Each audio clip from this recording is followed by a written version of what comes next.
Morning po.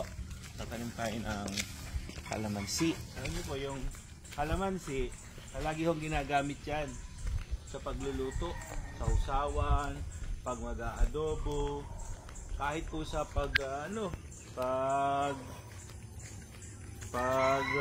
ng mancha. Kaya pag gusto mong tanggalin yung amoy sa kamay mo, gagamit ka ng kalamansi. Okay, tatanim tayo.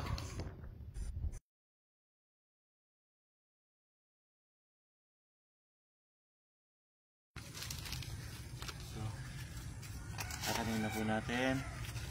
Tanggalin na po natin siya sa kanyang polybag. Tatanim na niya para lilipat na natin sa hukay.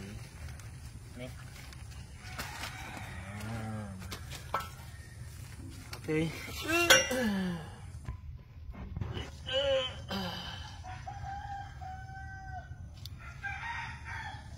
Para hindi na tayo bibili ng kalamansi. Okay. Yan. Para meron na tayong kalamansi. Mahilig pa naman tayong kumain ng sinigang. Okay na po. Uy, may laman. Ayun na. Okay. Tara din, ano natin itong gabi na ito. Ito para tumubo. Pag may itinanim, ay aaningin. Diba? Oo, tama po yun. Gandang exercise dito. Napawisan tayo kaagad. Ay, sira na yung pala ko. Ayan, tatanggalin na natin yung mga ganon. Ganon.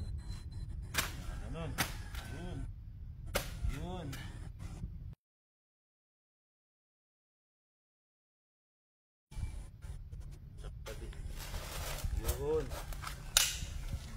Agad. Yan. Okay. Dahil season of creation. Yan.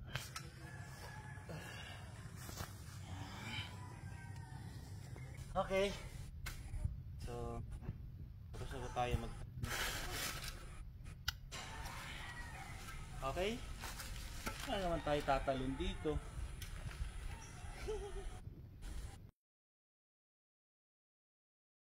Papagamasan na lang natin. Okay.